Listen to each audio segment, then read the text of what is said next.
Alright. Episode 5 of Human Noise. Shit, man. We are after episode 5. Yeah, man. That's true. Yes, son! Oh! It feels like a lot. I feel like that wasn't like, it wasn't easy to get to number 5. That was not easy. Alright, today we have Mr. Arqam Azhar of... I totally forgot the name of the company. Tripper, and also Laugh and Learn. And Tripper. Yeah. Alright.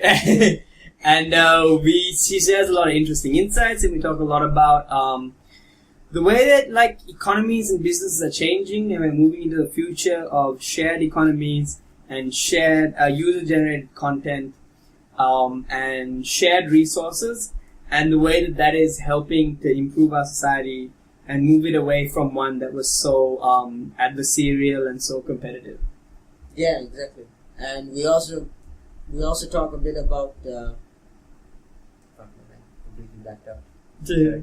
That also happened at the start, but we're probably going to edit that part out. Yeah. Alright. In addition to this, we are on iTunes, so if you have the podcast up on iTunes, you can just like go and you can just like download, you can just like subscribe, search Human Noise, and it should come up.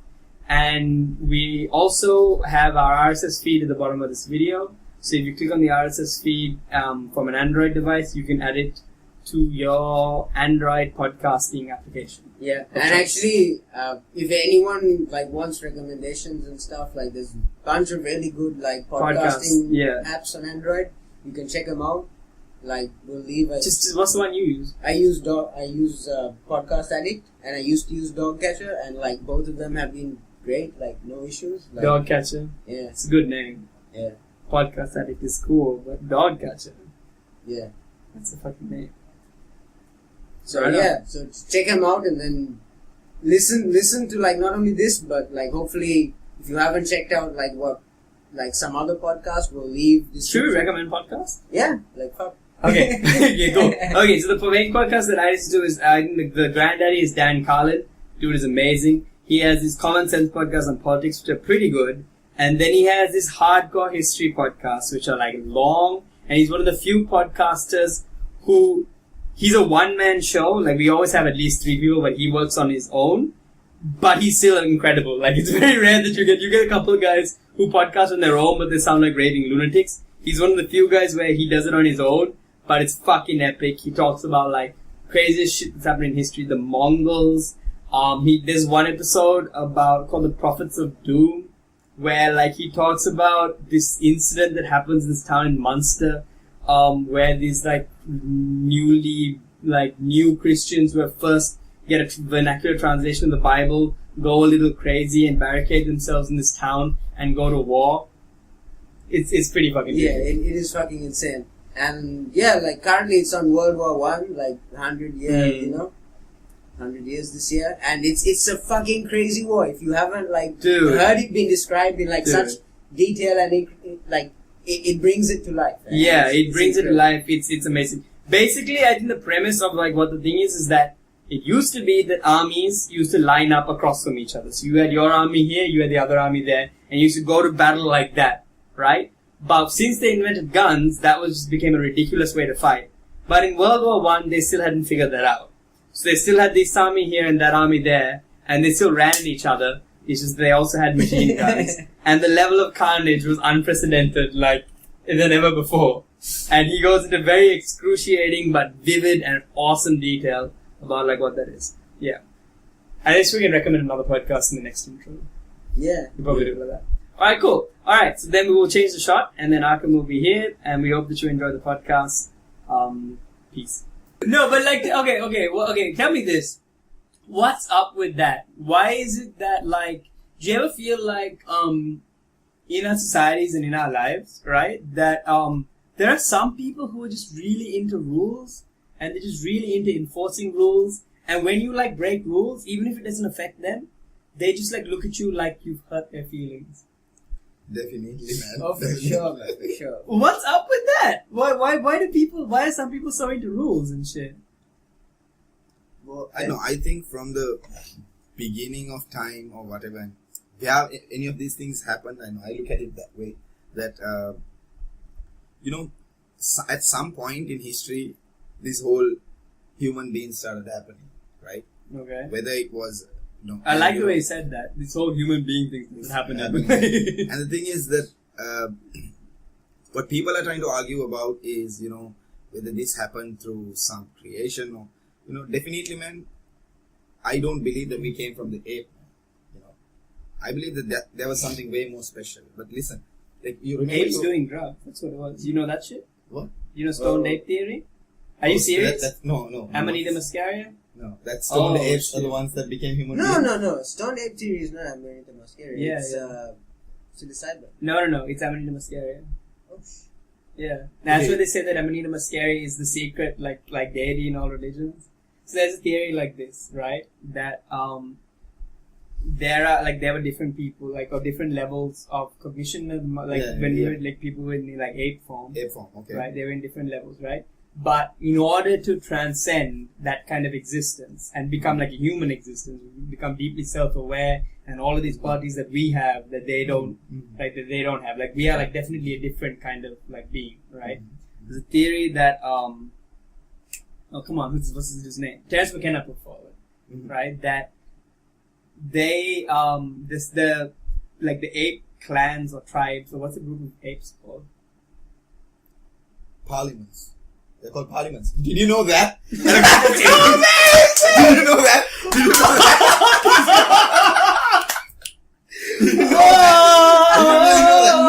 No. It's called a parliament. Oh, that's magic right there. It's like it's like a murder of crows, a parliament of apes. That's actually the real word. A better name has never been spoken, man. I don't even know, dude. That's amazing. A parliament of apes. It's called a parliament of apes. A parliament of apes. That is fucking phenomenal, man. Holy shit! I got a forward, man, from somewhere on an email. I was like, okay. So I thought, I know it's a herd of, okay, blah blah going on. There were some that I didn't know, I knew school of fish and stuff, but then as we were going down, and then it was finally, and very funnily. Flock of seagulls. Yeah, flock of seagulls, but then right at the bottom of the email, this one, I think they nailed it. Parliament of Apes. Wow, dude, that is amazing. Okay, we'll say there's a Parliament of Apes. But the theory is that certain parliaments of apes lived in areas where this psychedelic mushroom called Amanita muscaria existed, right? And that these parliaments of apes started doing these Amanita muscaria mushrooms, and that the revelations that they got through the mushrooms, it helped them to become wield their consciousness better. Yeah. Do you know that right now in Peru there's a similar thing going on? Have you heard of shamanism? Yeah, of course. Yeah, and then because in Peru ayahuasca, yeah, that's becoming really big. Looking at it in that form, don't know the ayahuasca is actually that form of today's plant existence. I mean, it's not a today thing. The ayahuasca thing is ancient. Yeah, it's been ancient. Yeah, that's as old as ancient religions, like Hinduism and Greek mythology. It's an old thing. Old thing. Yeah. Yeah, but it's resurfaced recently. Yeah. Because shamans have started traveling around the world. Yeah, I think it's because of the internet. Yeah. I think the internet. It used to be, dude. If you were a fucking Amazonian ayahuasca shaman, there's no way you're getting on TV. Yeah. They're not letting those brothers on TV. They're not gonna pull those dudes and be yeah. I commune with the spirits in the middle of the jungle through drinking a brew. No one's letting that dude on TV, alright? Dude, do you know that? Especially not 1990s TV, alright? They'll let fucking Friends on TV, they're not gonna let Ayahuasca Shaman Man on TV, alright? Definitely. But on the internet, there are weird because motherfuckers there were so many us. parliaments of apes in between that would, keep them away from doing it.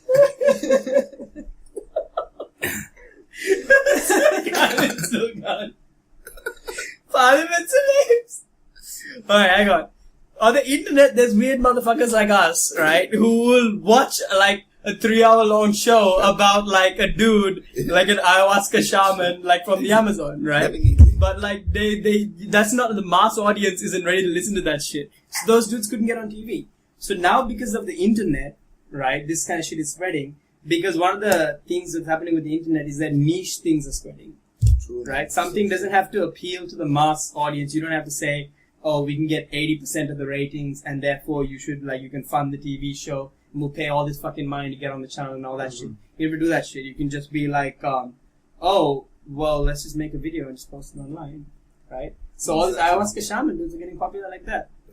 Yeah. But the thing is, man, on YouTube, right, the only talk that was a rational talk, a TED talk, which was on on consciousness, it's a banned TED talk. Yeah, that's what Go Google it. Graham Hancock one? Yeah. Yeah, I've seen it. Yeah. Fucking Amazing shit, right? Amazing shit. That's Yeah. like the most rational. There were two.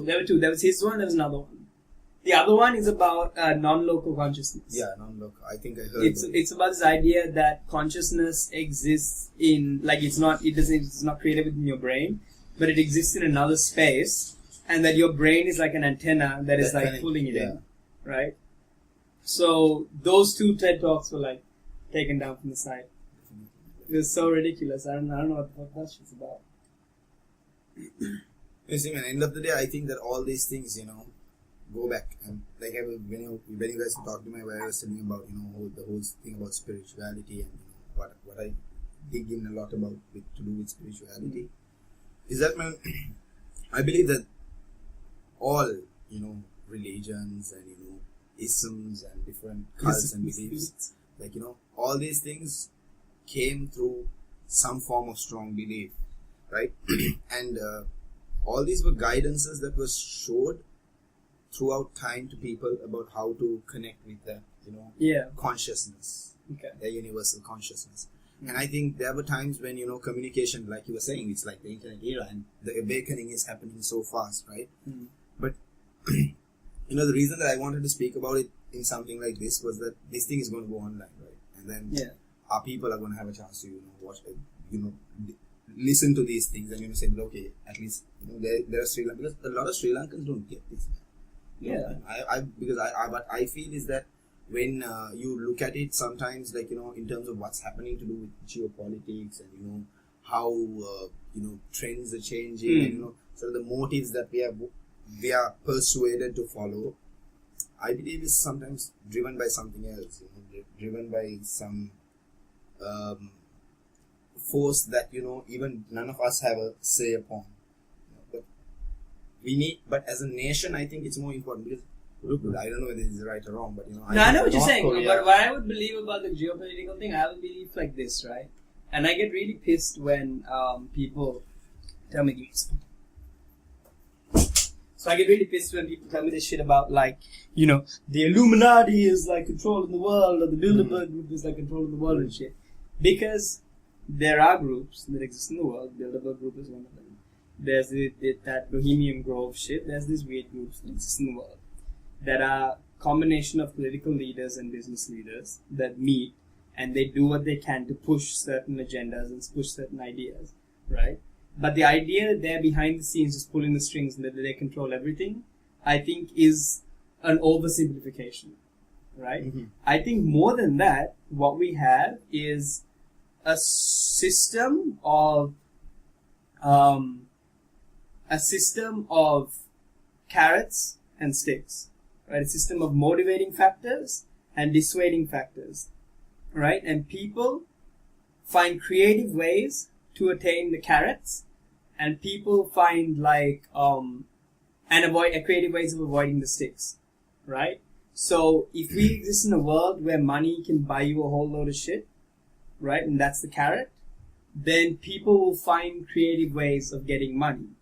And there may be like negative things involved in that, but if you can find creative ways of avoiding the negative things, then you will do that as well, because that's how the carrot and stick framework is, right? So if we have a framework of belief and a framework of understanding, there's a really good TED talk about it called, and we'll put a link to this in the description, right? The guy calls it the market society. And what he says is that a free market economy is a really good thing. The free market economy allows us to manage calendars and manage plutocrats, right? Yeah. Pitchforks are coming or something. No, I think that was something else. that's intense, bro. Okay. He does that, like the free market economy, it allows us to motivate one another. So it provides motivation. If you work really hard and you create a good product, then you can make more money and stuff like that. It's positive, right? Yeah. but we shouldn't live in a free market society. That's what he says, right? He says that the economy can't be the central focus of the society. You can't govern all your moral principles, all your spiritual principles, all your philosophies, all your laws and everything based on what's best for the market. Yeah. Right? So you should live in a market economy, not a market society. And you should always because one of the things that we live in today, one of the problems we have is we have this idea of I refer to it as karmic capitalism. Right? We believe in this karmic capitalistic thing, which is that we believe that if you work really hard and you do your best and you're a good person, then you will go far in life. And therefore, when we look at poor people, we say that you're poor because you fucking deserve it. You're poor because you just aren't working hard enough. You're poor because you just aren't putting enough effort, right? And we look at rich people and we say, oh, he did well, Steve Jobs did well because he worked hard, or Bill Gates did well because he worked hard, or Zuckerberg did well because he worked hard. But it's some people don't have the opportunities that those people have. You know what I mean? Yeah. And how far you get in life, yeah, it takes a lot of hard work to succeed in life, right? No matter what. But some people are born in circumstances where it takes a damn near miracle act of God, intense heroic shit to somehow make it out. If you're fucking one of those 1980s rappers where you invent a new form of music and you somehow manage to there's junkies and there's crackheads and everyone's trying to shoot you and somehow you become a millionaire. That's a fucking miracle right there, right? So we can't look at poor people and be oh, it's your fault that you're that way. But in this society that we live in now, we have that problem with that karmic capitalist idea, right? That we treat money like it's karma. Yeah, for sure. And the disturbing thing about it is that the examples you mentioned, all of those dudes, you can argue they hustle at least a bit. You have other examples of people who do a lot more twisted things to get their ends. Yeah. And since they have the money behind it, it's somehow still not so bad. Yeah. It's not as bad as the dude who somehow justified at least a little bit in our heads.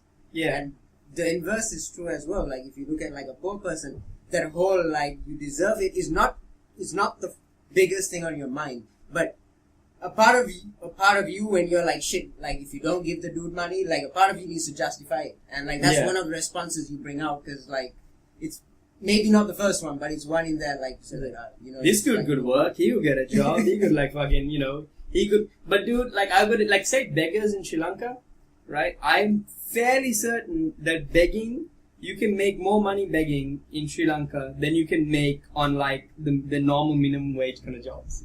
Look, the main reason that, I avoid a lot of beggars is when it comes to charity or helping people, I think, it's more about get to know someone personally, see whether they really need help them out, when they really value it. The thing to do with begging and beggars is that,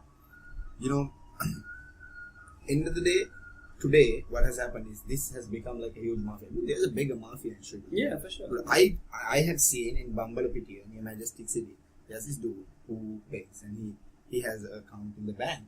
He withdraws. I know the guy you're talking about. The guy who sits in front of He's a bit deformed, his arms and legs. But that guy makes a lot of money. Yeah, that does rolling in money, yeah. Have you seen the people, you find respected people who walk past you and say, hey. Yeah. How are you? People who own shops in the Majestic City and stuff.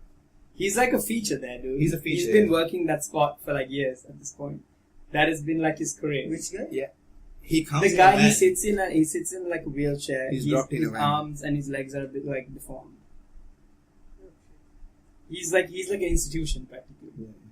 That dude is intense, dude.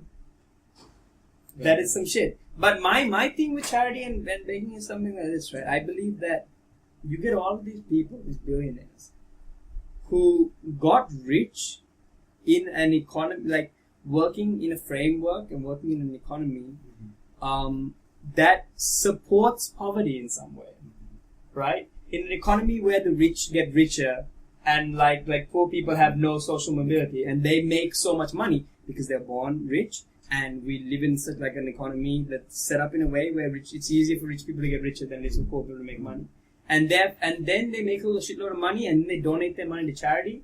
And it's the money that they're giving to charity was earned due to the system that creates the poverty that the charity is trying to pay for.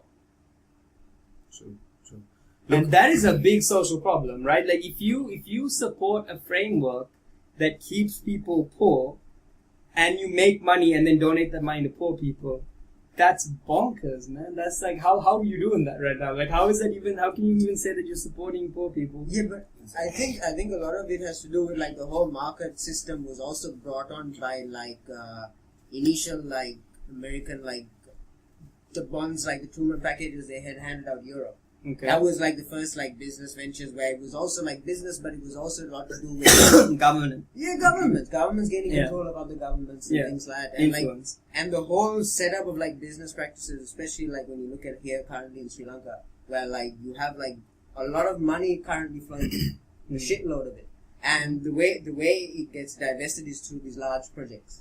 Yeah. And the whole setup is from like a sort of.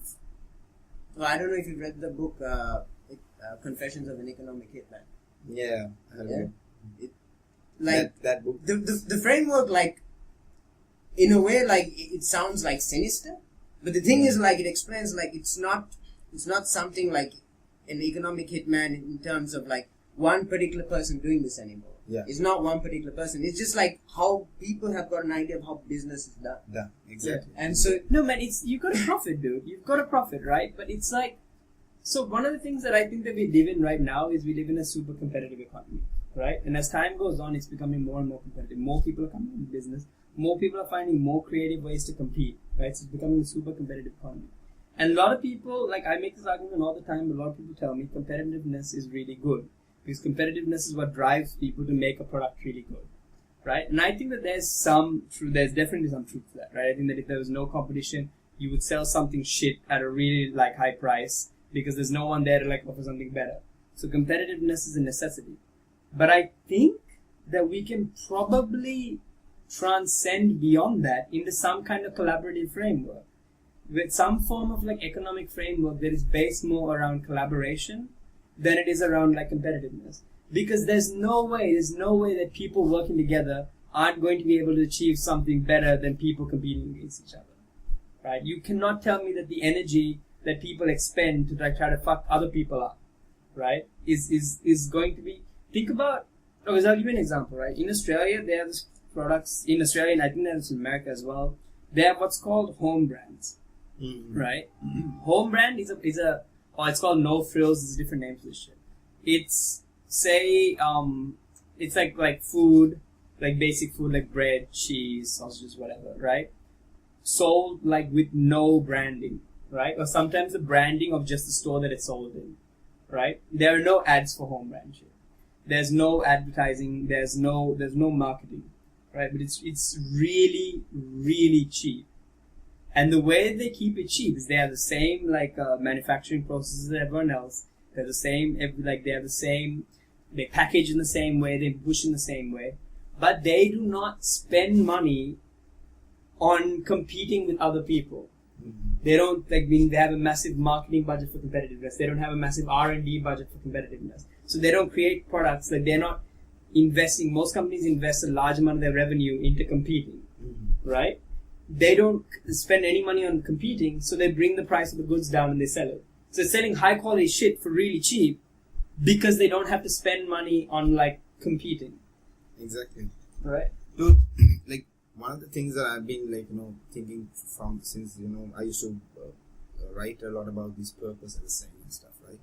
And is that I believe that one thing I learned is that I think the next type of economic framework should be it should be a purpose-driven one. Because when I say purpose, I don't refer to as purpose to as be a great man, not like that. But a purpose to as to what your contribution is to this world, right?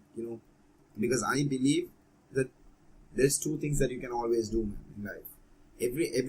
Every action that you perform is a result of two things. It results in two things.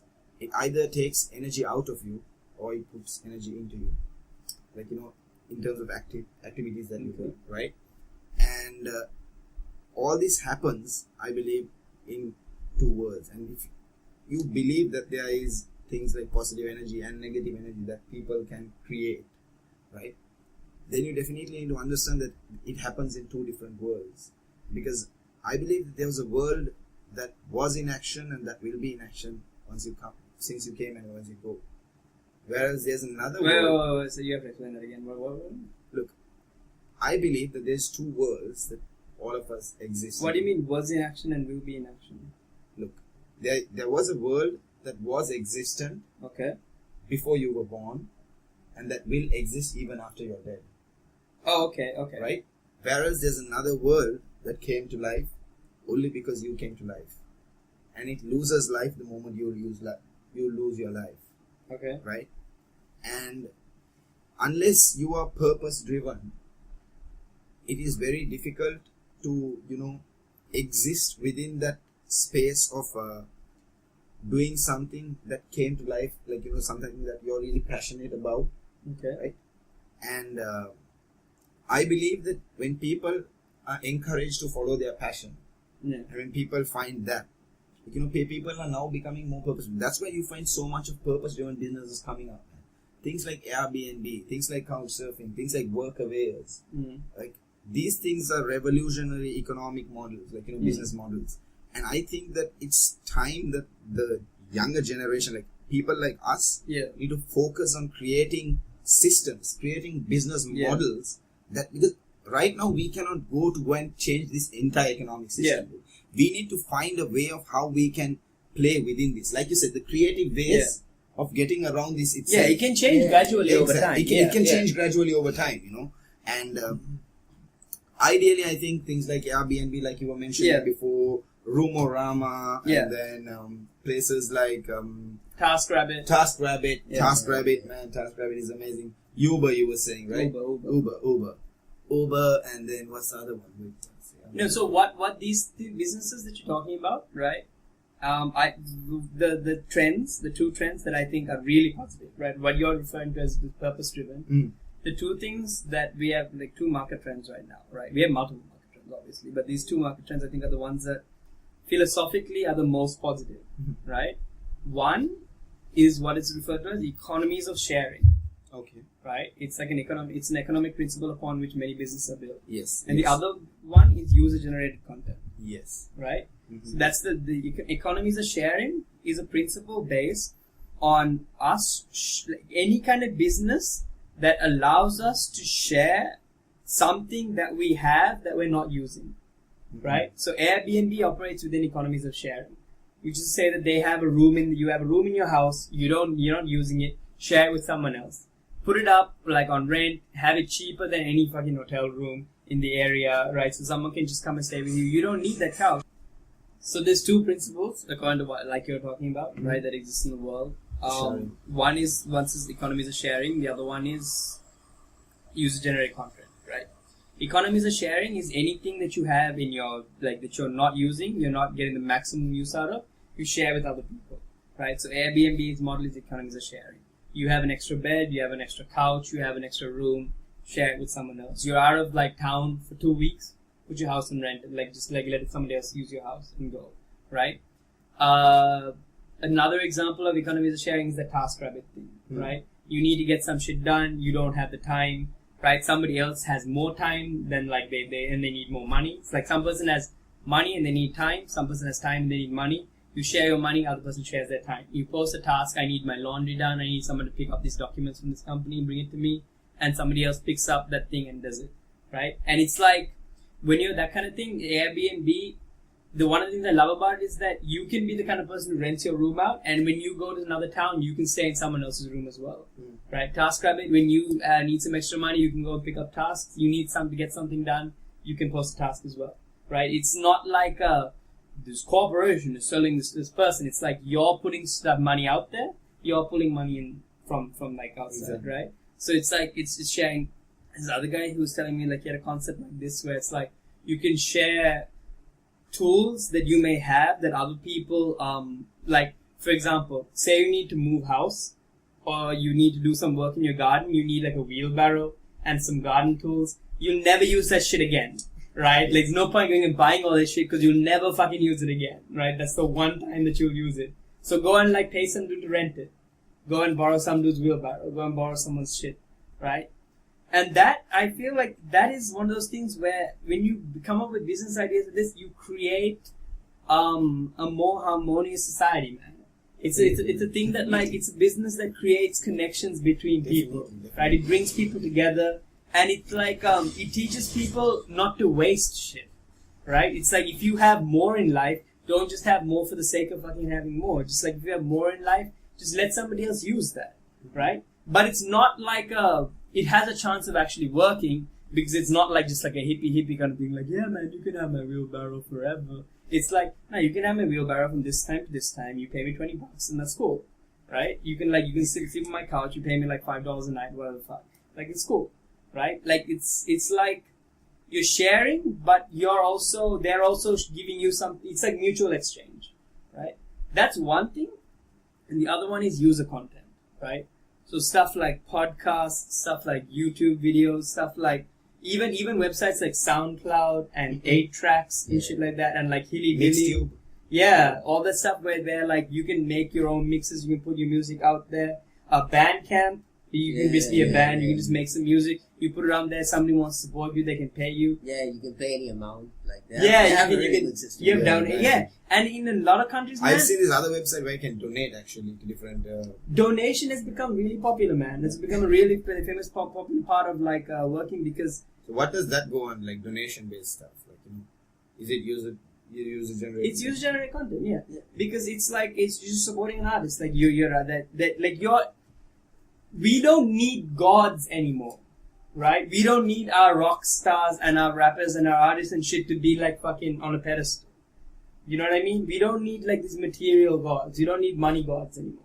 We don't need them to be like bringing in like billions of dollars and like standing on a stage and fucking throwing cash in the air and like wearing gold chains and shit like that. They can be just a dude who works 9 to 5, right, as a rapper. Like, he works as a rapper. That's his job, right? And he gets paid. He makes about the same amount of money as a teacher. Do you know what I mean? Like, those rappers. Some of the best rappers in the world are making like between $50,000 to $100,000 a year.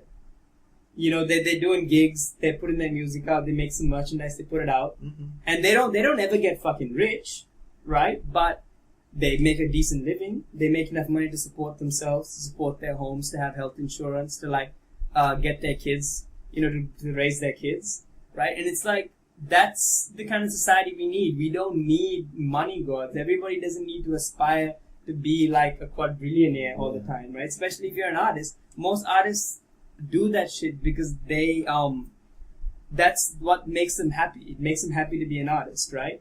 And if you're an artist, one of the biggest dreams that you have is that you don't have to work as another job. Exactly. Right? That's like the big thing for an artist. It's like, I want to just do my art, and I don't want to fucking have to show up for work, and like I don't have to be like fucking work an 8-hour shift and then go home and then be really fucking tired and have to try to write rhymes and shit. Like, they don't want that, right? They just want to be able to support themselves. And if you're making 50 grand, 100 grand a year, like in America, a country like that, right? You can support yourself, right? You can, and even podcasts, like in other countries, like the donations for podcasts have become the primary way the podcasts have been supported. So Dan Carlin's podcast is primarily driven by donations. Yeah. And what he says is, every time you put a show out, you pay me $1. That's it. You like the show, pay me $1. That's it. If you don't like the show, you don't have to pay me. If you like the show, just send me $1.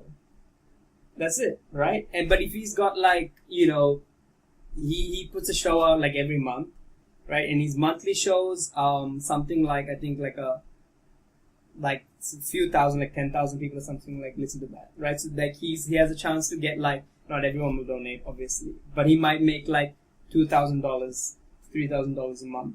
In this hardcore history show that he puts out every 3 months, that has like 1 million like viewers or something like that. So from that he might make like $100,000, right? So, but I don't know. He says that he makes macaroni and cheese money. This I'm speculating numbers here.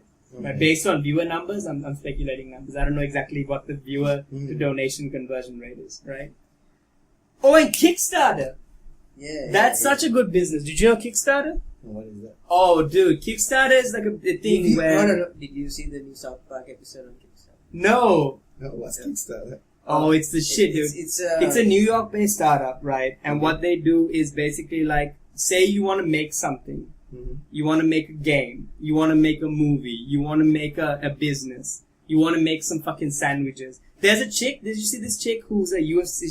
She got a chance to fight in the UFC, but she doesn't have the money to go buy the equipment to go to training and to go and fight in the UFC. Yeah, so you can just post a page and say, I'm going to do this. If you want to support my business, you can support my business. And people, like, instead of going to an investor and saying, can you hit me up with, like, can you finance 50% of my business? Can you finance 70% of my business? Each person just pays you like $10, $15, right? If they're going to make something that you would like to use and you want to support them, you can be like, yeah, I'll give you $15. I'll give you $10, right? And then people like, there's this movie, you know, Veronica Mars? Do you remember this TV show called Veronica Mars?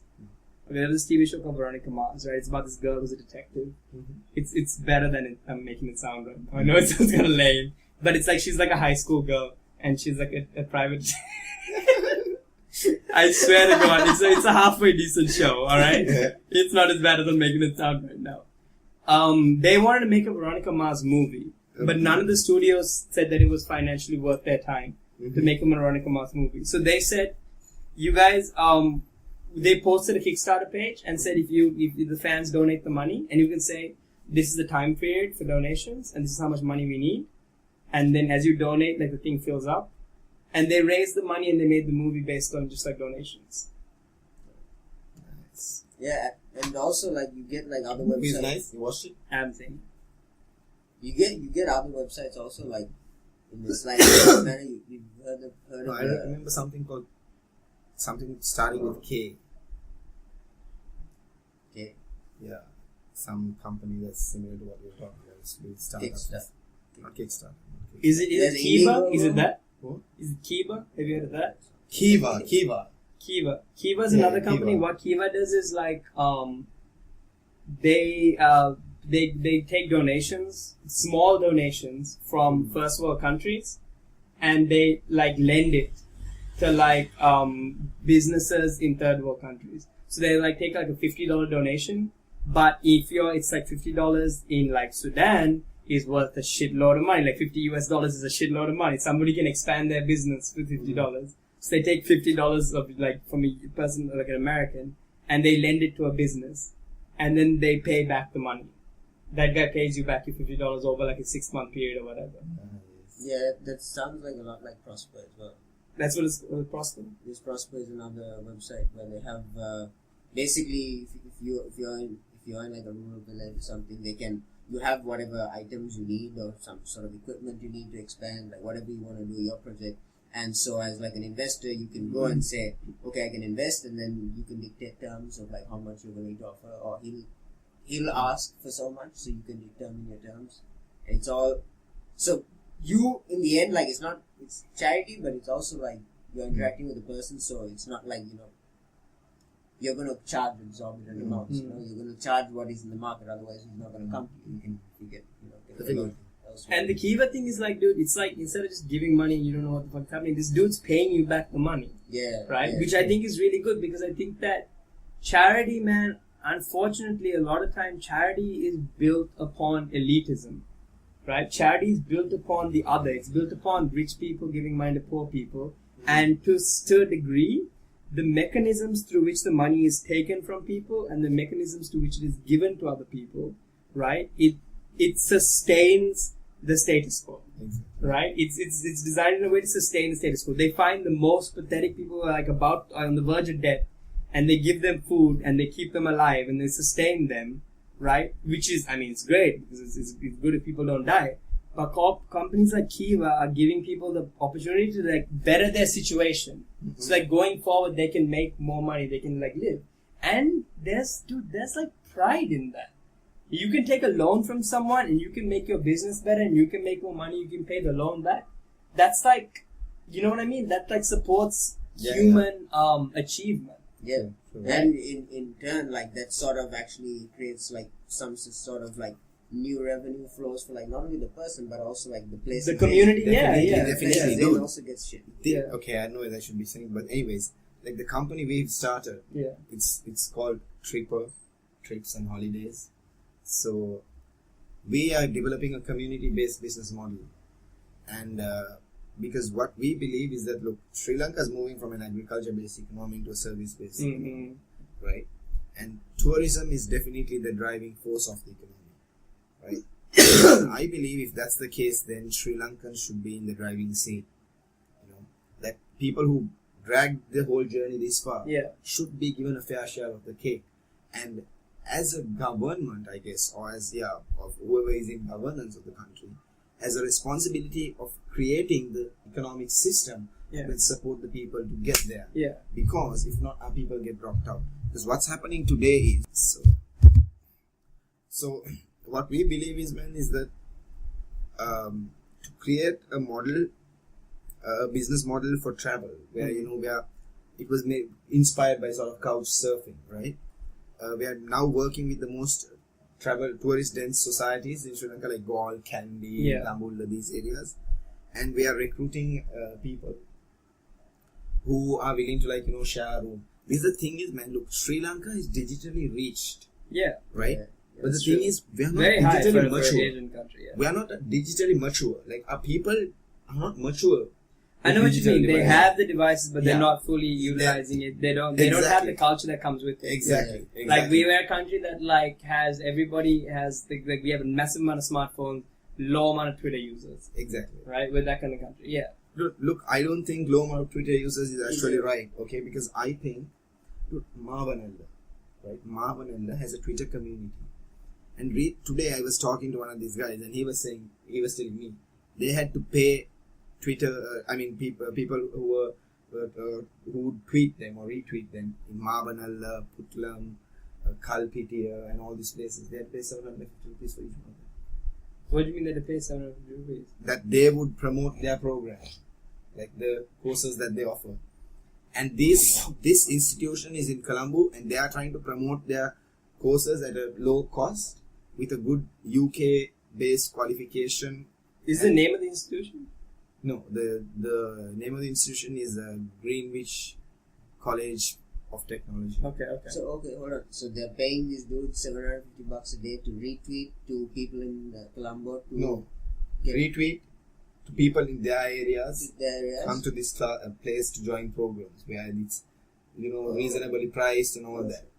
And today, dude, I went to conduct like a workshop for this. I was in front of a bunch of people from a lot of places in the country. There were students from Jaffna, there were guys from Putlam, Kalpitiya, Marvanal, Kalutara, and all these guys are going to start to come to Colombo to study. And then he was telling me how he promoted it. I was like, man, you can't say Twitter, people are not using Twitter. They're using Twitter, and I think, they're using Twitter as a medium itself as well. So maybe, the real situation out there is not as what we think it is. Because, we are not out there, man. We need to. Then that's why, for me, travel becomes, that's one of the reasons, I love traveling so much anyways. And that this idea also came up. Is that I go to these places, So what we do is, we have places like that. Then we have guys who might have a tuk-tuk or has a van. And, he's not always at home. The van is always at home, and someone can, take it out on a hire. So he rents his van out for a tour. It can be a much lesser price than it would be if they are to hire a van for a tour. Like a lot of tourists who go to Dambulla would like to have a van to go to Sigiriya, finish Anuradhapura, Polannarua, and come to Dambulla and come back again. Just things like this. Yeah. But it's really expensive to do that with, like a company. Right? But whereas if there's someone in Dambulla itself who will do that and come to Dambulla, it will be so much more cheaper. Yeah. So, opportunities like this, creating, so it's... There's even stuff like this, man. Like, say, for example, somebody may need... Have you heard of with locals? Sorry? With locals. No. That's also amazing. Like, you can go, people would, you go to a restaurant. Yeah. You go to people's homes, you pay online and stuff, and they cook the meal for you. So, you have the option of either taking the whole package, where you learn to cook and all that with them itself, and you have the meal with them. Yeah. So, it's... There's a company like that my best friend used to work for, right? This company called Side Tour. And what Side Tour is it was like unconventional tours in New York, right? So it was a company that was like community driven tours. So you could be a Side Tour host, like anybody could volunteer. Yeah, Side Tour. I heard of Side right? Tour. Yeah. And you could go and you could just do you could do your thing. So for example, one thing was that this couple invited people over and they cooked dinner. and they all like have a barbecue outside. It's just like the tour is like a barbecue, right? One was like you go to like the meat packing district. One is like this old dude who has like a boat, and he takes people just on his boat around like the harbor, right? Like he just takes them out like sails. So the tours like that. One was like a dude who was like a monk, right? And he has people come over and he just talks to them about like he used to be like a high-powered businessman, but he like quit it all to become like a Buddhist monk. Right? And he just has people come over and he just tells them his story. And they pay him for that. Yeah, and you pay for these tours. Right? So it's all this like unconventional tours. One tour is like there's like this guy who runs oh god, I can't remember exactly what it was, so I'm probably gonna screw it up, but it was like he ran a recording studio where these major bands through history have recorded in New York. And it's like a tour of that recording studio. Right? He takes you there. And sometimes there'll be people recording and you get to watch the people play and shit like that, right? Or it'll be like a tour, like it might be like a street art tour. Like they take you from one place to another place and you just look at street art and shit like that. Right? So, and all the tours are run just by random people. You can just sign up and say, I want to be a host. I know about this shit. I can just like, take whatever you know, you just share that with other people. Exactly. You're just sharing your experiences with someone else. And the best thing is like, there was now another couple of sites like that I saw is, have you heard, there's one called Tourist Link, which is another travel network. Right. And another one called Local Guides, where you can, it's not about different things like this, but it's about taking a local tour, and they have different tour packages, all these guides like from different cities. So I don't know, I think the internet is revolutionizing the way economies can work, and how people do not have to depend on something of such high authority to have governance upon, such other to control them upon. Like I think if there are organizations that take time to start things like this, but have to be out there with the Sri Lankans at the ground level to spoon feed them to initially step into this. I think because as a travel based as a tourist future that a country is given with a future for tourism, I guess we will have a lot of interesting ideas starting to come up. Because Sri Lanka has its Sri Lankan way of doing things, and I'm sure so many new new type of service offerings, so many new type of how things be shared based on a sharing economy, or how to user generated content you were talking about. Have you heard of On Radio? It's a new Sri Lankan based company. I met this guy, he was from our school. I met him at Manchester the other day when I went with some friends. And he started this thing called On Radio, man. And it's an online radio, and they promote only local bands. Shit. Yeah, you should check them out, man. On Radio. And I think we should leave it in the description as well, because these guys are doing a really nice thing. On Radio. And how do you spell that? AUN. AUN. AUN. And I was planning to talk to this guy and tell him, like, dude, there are a lot of Sri Lankans who are doing stuff like, podcasts and stuff. Make On Radio like something that also has podcasts. Because, like, now he's starting to generate, like, that's user-generated content. Like, because that radio channel runs based on how much users use it. Like, uploads stuff and, downloads stuff or listen to stuff. So, I think slowly things are happening. But, I think we cannot move that slowly either. Like, to get there. And I think on a even deeper level, dude, like, we were in the broadcast era, right? In the era of broadcast TV and broadcast communication, right? In the radio era, in the TV era, where basically it was so expensive to get you to communicate any kind of art, any kind of message out, right? Even advertising was so expensive to push ads out, right? In that broadcast era, there were a few gatekeepers who controlled the channels, who had the networks, and it was fucking expensive in order to get a channel out there. So there were loads of barriers of entry, right?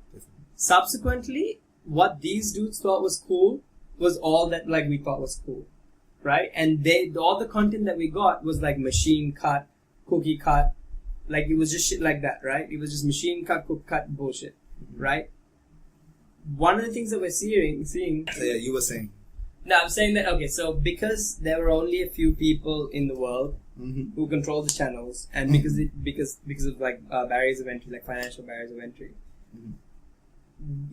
all the art and all the media and all the communication became real cookie cutter, man. It became real standardized, right? Because you had to create something that appealed to a large audience in order to justify the amount of money that like it costs to get your stuff out there, right? And subsequently, people were consuming this like very. Whenever you make something that everyone will like a little bit, you make it something that no one's gonna love intensely, right? You like no one is going to be a hardcore fan of something that's just mass produced. You know what I mean? Like sometimes you might be able to pull it off, but it's very difficult.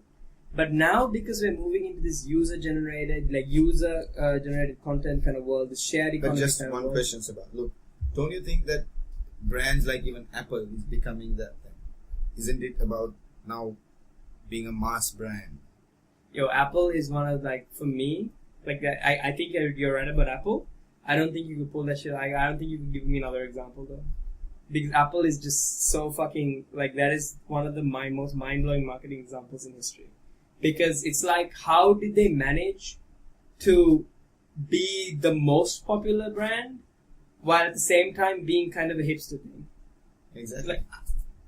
Like, I can't explain that. I can't. That is an example that in branding and marketing defies all of the preconceived notions. I don't know how that is.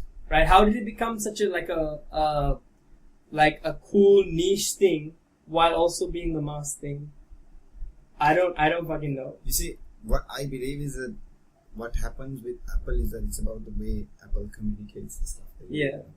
It's about, they are more about the purpose of why you use an Apple. Yeah. And a purpose, look, a person doesn't have a difference between being a poor Christian and a rich Christian, or like, a purpose, like, or someone who has... they usually do, actually. It's unfortunate, but yeah. Like, they shouldn't, yeah, but anyway. But anyways, what I feel is like, when you're purpose driven, yeah, you don't evaluate based on any material thing, I'll tell you what it's like. It's like this, right? It used to be that engineers made technology. And they made technology, and what they would do, they would build a functioning thing, and then they would figure out how can we take this functioning technology and apply it to build products for people, right? That's scientist. It's also like the engineer is like there's a problem, and so what I can do what exists, so I can shove in there. Yeah, exactly. So would you call that a computer scientist, like a person who developed computers? When people were first building computers, they were doing it for the sake of building computers, right? So you call it a computer scientist? Okay, so that's how it was going, right? And even early computers were only very few people knew how to use them. Only very few people knew how to operate them. Even video games and shit like that, it wasn't a mass thing, right? What Apple did was that they came out and what they said was, what would people like to have? Then let's find a way to make that. They started with the user, whereas most traditionally technology companies always started with the technology. That was the difference in their business model. They thought, you know what would be really cool is if you could take your music collection with you wherever you went.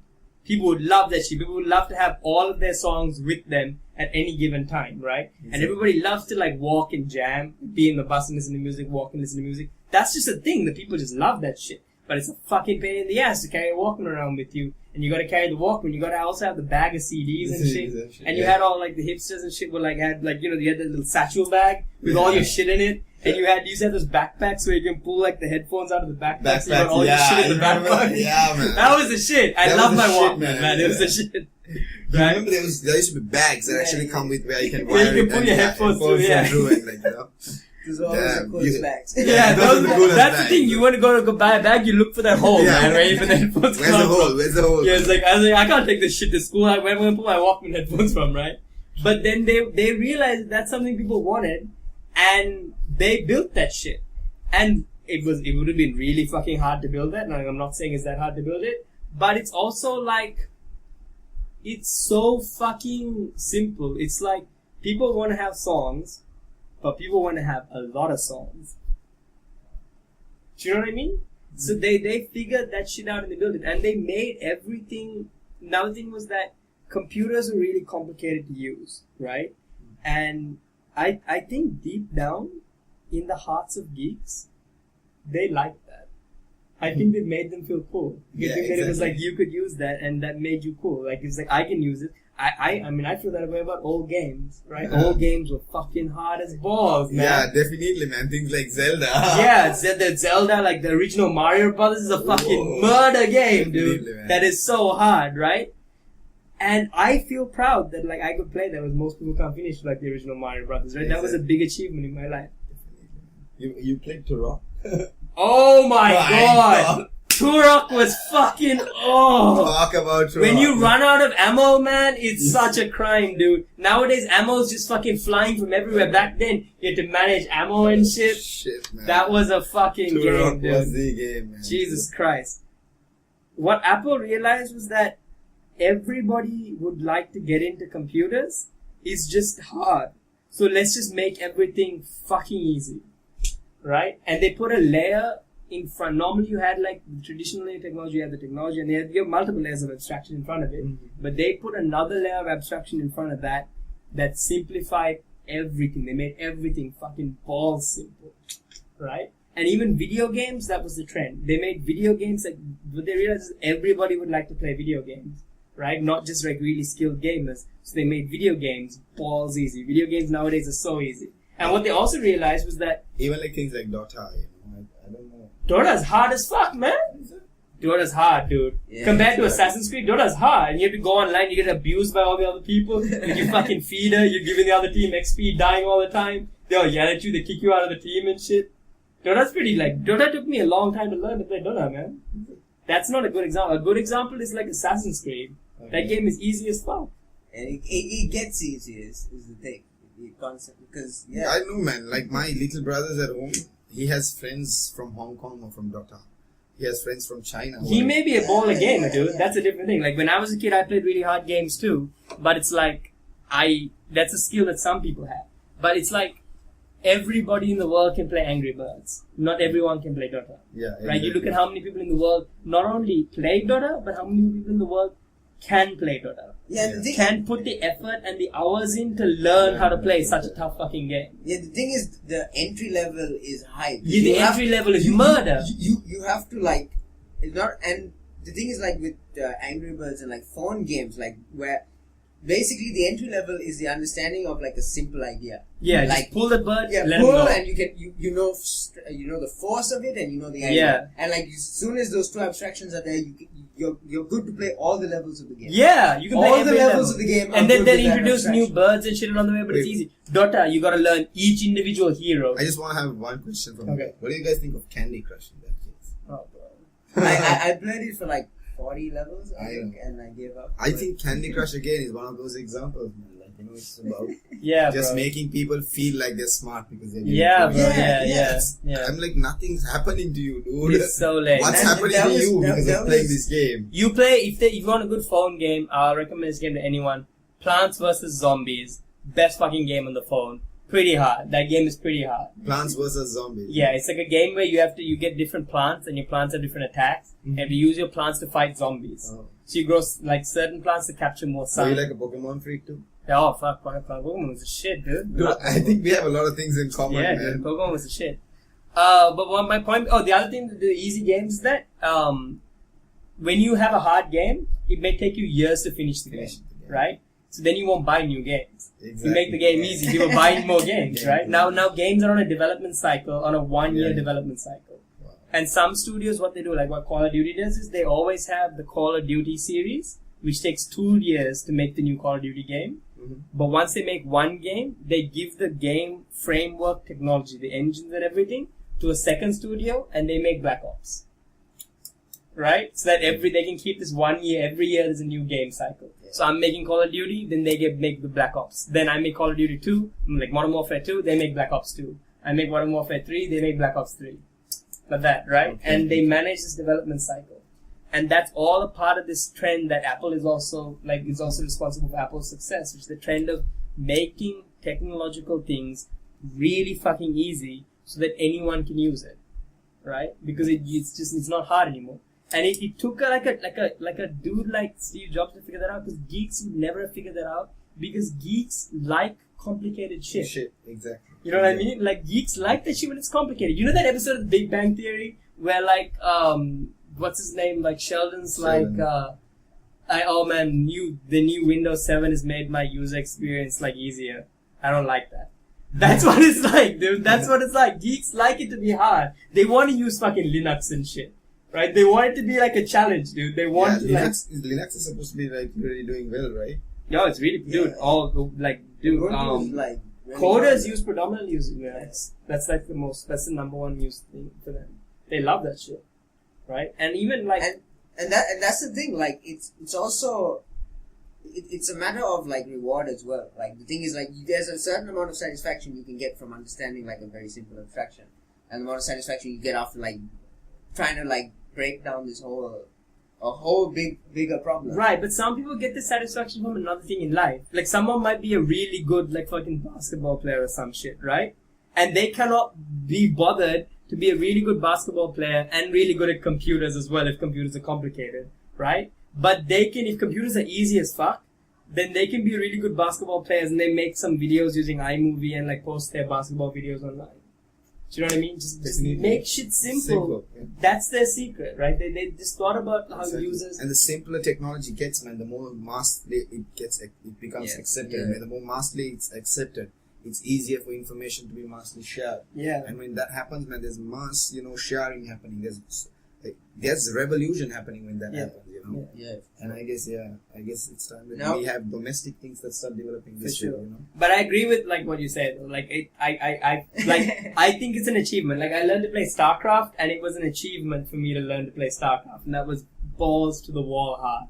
And I felt really good that I got into Gold League in StarCraft. I was like, man, you don't know how much effort it took in Gold League. It's not just playing; it's also practice. Like I had practice days. There are days where I never played anyone else. I just did practice. Right? You come home, practice starts now, and you go practice. You practice for like 3 hours and shit. Right? Because it was just, StarCraft is so competitive, dude. It's so competitive, right?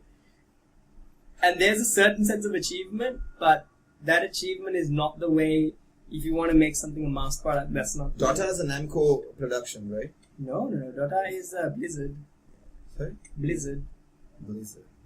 I can't remember what. It's either Namco. There was another one called Konami, right? Yeah. Another game producing company. One of my friends too, when we were doing our O-levels, he was so addicted to gaming, he failed all subjects.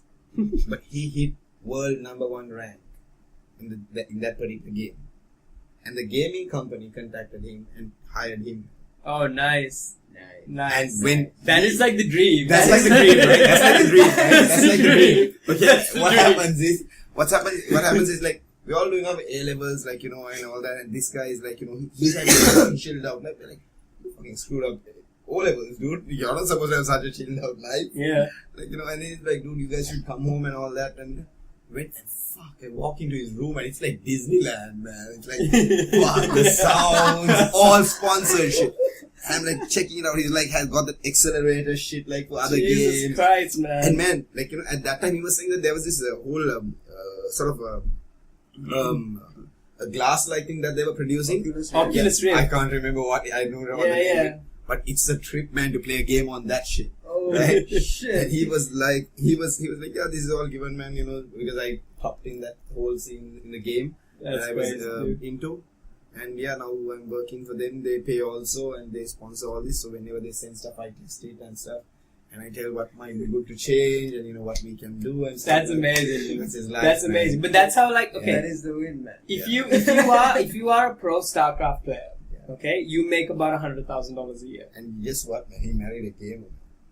That's the dream. That's the dream. He married a gamer. This man is living the dream. He's living my dream. Right? Like, what is happening right now? Okay. Why did I do my A-levels? Jesus Christ, I passed all subjects. Guess what his inspiration now is? His inspiration is, my kid loves games.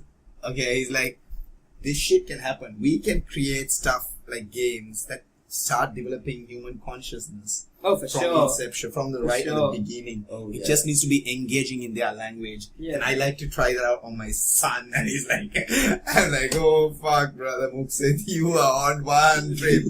That's pretty intense, bro. That's I know. That's intense. No, but I believe that, dude. I believe that most video games are actually, okay, the old school video games like Dota, games like Warcraft, games like StarCraft, when you play a game like that, even you play games like Zelda and shit, that shit strategizes. Yeah, Strategy, you learn strategy, you learn like time management, you learn multitasking, True you learn all this shit. It's fucking hard, man. Exactly, and if you put creative thinking into games, Yeah, man, yeah. and give it based on, like, dude, that can be a different education system. Yeah, yeah. Like gaming can be used as a system for educating people. Based on, like, It's like an immersion system. Definitely, You want to watch a video is still not good enough because you don't like it. Have you guys heard of this thing called hack schooling? No. Man, there's this kid, man. He's a 13-year-old. You should listen to the shit he talks about. And I'm like, wow, I wish a 13-year-old... Oh, was this kid? He's wearing like a pink beanie. Yes. Yeah, yes, I've seen that shit. one, Yeah. TED Talk.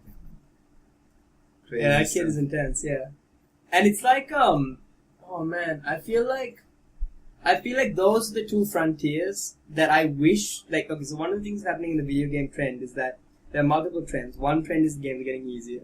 Another trend is that games are becoming more platform diverse, right? So there's like, it used to be you just had a few games and a few kind of platforms, now it's becoming really platform diverse. And there's more differentiation. But one of the trends that is much more powerful that I'm seeing in the market, one is what you're saying, which is educational games, right? Where you learn shit. And the other one, man, is like artistic games, right? Where you can make somebody feel something really powerful by putting the art in the video game. Exactly. Dude, I'm just saying, think how cool it would be for a kid to be able to wake up in the morning and say, Mom, I'm going to school, and go gaming. That's the dream. That's the dream, man. That's the dream. That's the dream, right? And I'm like, I think it's possible, I don't know how that shit works though, but what I'm saying is, it's an idea. It can come to life, Look, man, after you pass like grade 6, okay, after you pass like, let's say grade 6, grade 7, alright?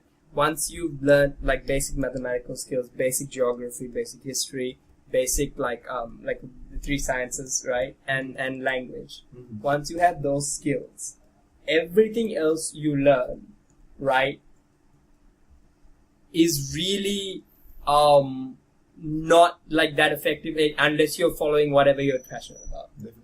Right? Once you have those basic skill level, because everybody should have basic scientific level. Otherwise you're gonna be like fucking wander through society like a retard, not really understanding shit, saying like ridiculous shit all the time, right? You need to have basic mathematical skills, you need to have good language skills, you need to have an understanding of history and geography and geopolitics and how the world works and shit like that. But once you have those educations, once you pass that grade, all you really need is to learn your thing in life. Exactly. Dude, what I'm thinking is, look, even take stuff like, politics, history and all that. I think these can be games too. Getting past, No, they should be Tintin books, yeah. man. That's some history right there. that's some Cold War history right there. That's True. Welcome to the Orient history. How long is this thing? No, don't worry, man. We're good. Okay. What were we going to say? No, what I was going to say is that, not just history again, things, like math and all this, even things like business development. I think Sims was one of the best games I played. Sims. You remember Sims? Another game, Sims was way harder than Sims, Sims 2. Yeah, SimCity. And I used to play Monopoly Tycoon. Have you played the game? Yeah. Yeah, I used to play all these tycoon games. And one thing that I realized is I should make my brothers play these games. Yeah. I always got played this. There's one that's new. It's really good called Tropica. Tropica. Yeah, that's the one. It's like one of those tycoon games where you have to play as a dictator of a tropical island. Okay. It could be called Sri Lanka. I wonder who developed the game. But it's called Tropica instead. I don't fucking know why. I don't know, fucking weirdos. But that's a good game, man. But art is the other frontier, dude. The art is the other frontier where there's this game that I played called Shadow of the Colossus, right? And the way the game works is you're this boy, and there's this girl. You take this girl to this land. Mm-hmm. It's like a plateau, and the whole land is empty, but it used to be settled, but it's empty. It's all ruins and empty spaces, right? And in this plateau, there's the plateau is like a prison for a demon. Okay. And you take the girl there, she's dead, and you put her on the altar, and you're making a deal with the demon that if you free the demon, that he will bring her back to life, right? And this is some trick shit. Yeah, it's really intense, right? And the demon's prison is held in 16 giants. And you have to kill the 16 giants in order to free the demon. That's a game. Yeah. But as you play the game, like, trippy shit happens, right? Like, you find out that when you kill the giant, like, and it dies, that part of the demon actually comes inside you. And you actually, like, at the end you find out that freeing the demon actually means that you become the demon. Oh, the demon enters you. Like Yeah, but as you're playing the game, one of the crazy things they do is, like, there are no enemies in this game. Except for the 16 monsters that you have to kill one by one, there's no enemies. That means that from the temple, like, it always starts from the temple. You have to ride out and find the demon. The way you find it is you have to hold your sword up to the sun, and as you turn around like that, like, the sword beams will converge, and that's the direction that you have to go in, right? And you have to find the demon. And you have to ride to the demon, and there's a good, like, 5, 10, 15 minutes where nothing happens. And it puts you in this crazy, like, meditative trance where you're thinking about him and you're thinking about what's happening and you're looking at his scars from, like, the demon coming into his body and wondering what the fuck is going on. And then after a while you start thinking about yourself. It's like, why am I playing this game? Why am I doing this shit? Why is my life going in this direction? Like, it turns your attention inwards, right? Because it just gives you space where you're doing something, but it's not, because there's no enemies, you don't have to stop and find enemies along the way. It's a lot of just open space. Like, you ride across a field, it takes a good 3 minutes to get across the field. It's just going across the field, just hold the sword up, and it's like quiet. Oh, when you fight the monsters, there's music. But when you're not fighting, it's silent. It's dead silent. No music, nothing, just the sound of the horse galloping. That's all you hear, right? It's such a fucking trip, dude. You play that game at night, that is like some deep shit. The level that state that you get into when you play that game is like crazy. Dude. And that feeling of the guy fighting against a monster. And he's not like a superhero or anything. He's just like a boy, right? So he doesn't have any powers or anything. He's just like trying to climb up this guy and stab him in the neck. But he's not very strong. Like, so you get this like metaphor of like he's trying to do the impossible. You know what I mean? And you get this feeling that he's trying to accomplish something. Like, I recommend that game to anyone. What's it called again? It's called Shadow of the Colossus. Yeah, but I don't think many people would play it, man. Because people are too, like, our attention is demanded too much everywhere. Yeah. So, like, something you have to, like, give, like, 15 minutes of your attention to the silence. Yeah. I don't think that's within ourselves. No, but I think it tricks you into it, right? It doesn't tell you that. You're playing. You don't It's think like the about one it. we watched ASMR. Like, Yeah. It tricks you into it. That's ASMR. Because you're riding the thoughts and you're doing the thing, and it's only after a while that you realize that you're doing it. So it eases you into the experience. Do you know this thing that happened in USA, right? How they developed an advertising, like a marketing idea, right?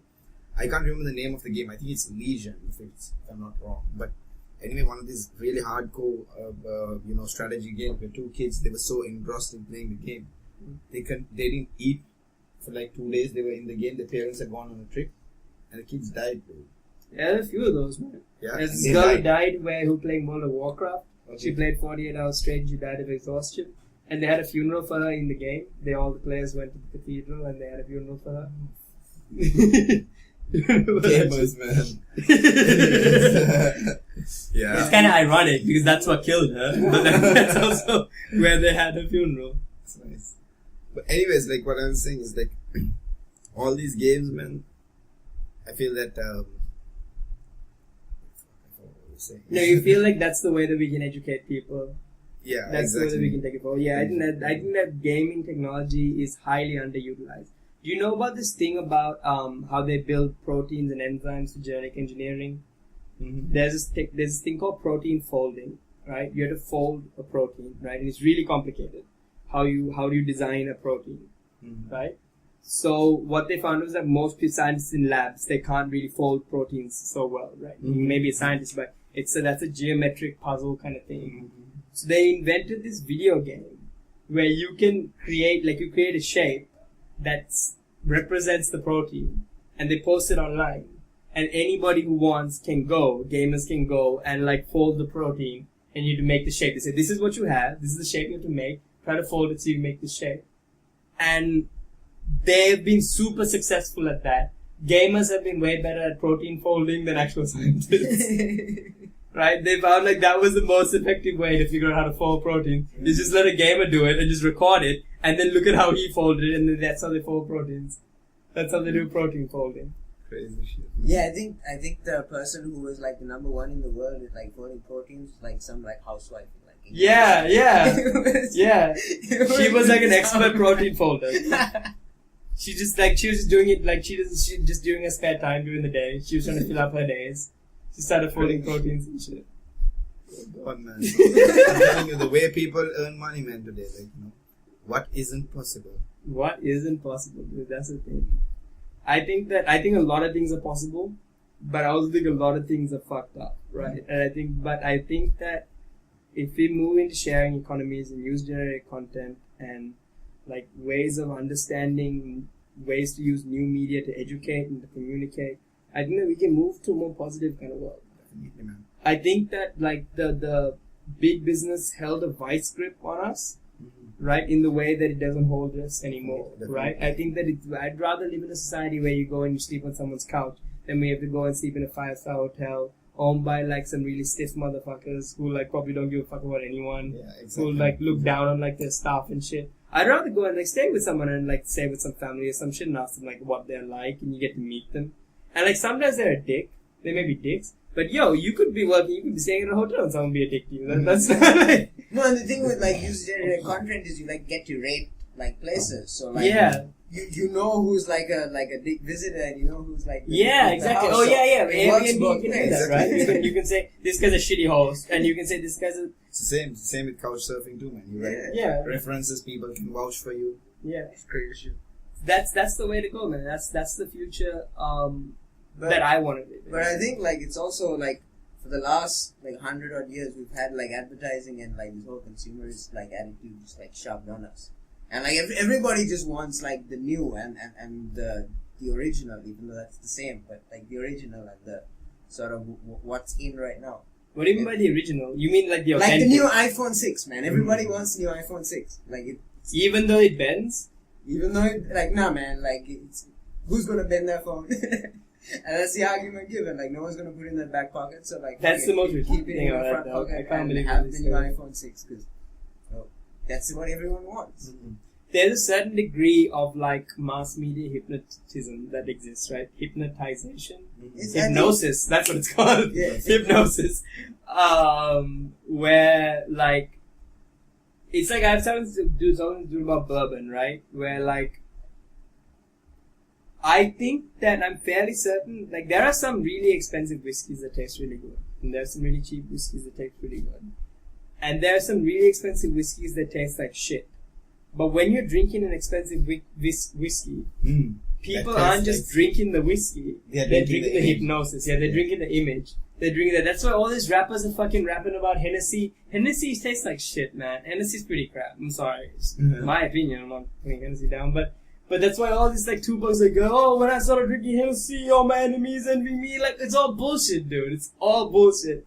But it's like, you know what I mean? True It's that experience, dude. That's why the Dos Equis man wears a suit in the ad. Do you know what I mean? That's why he's like the most interesting man in the world, and that's why they do that shit. That's why all these people in Bacardi ads are so damn good looking.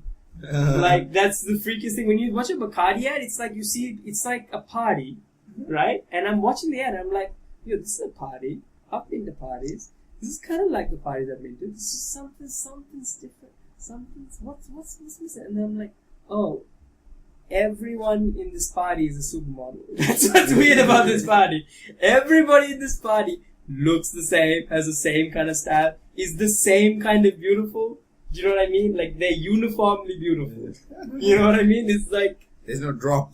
there's no drop, and there's no variation even. Like, you know, sometimes you meet like cool, like hot indie chicks, and sometimes you meet like hot model chicks, and sometimes you meet like hot like artist chicks. It's nothing like that. They're all the same kind of hot chick. They're all dressed exactly. They're all the hot model chick. They're all just that chick, right? When it comes to chicks, man, I like to categorize it based on nations.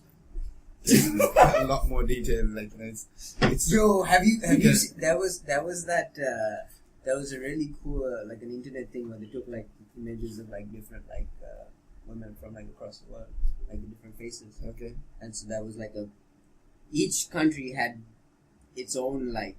No, you know, it's like this. It's like, oh, it's like that. Yeah. Okay. Oh, okay. I saw one where they took this one girl's face, and they just took her face and they put it and they gave it to different people, different graphic designers from different countries. Oh, Put it yeah. like airbrushing and shit. And they like make her look beautiful, and everybody did it differently. Differently. So beauty meant something different in different countries. Yeah, like each of the I different remember images. it look won different. Khan, right?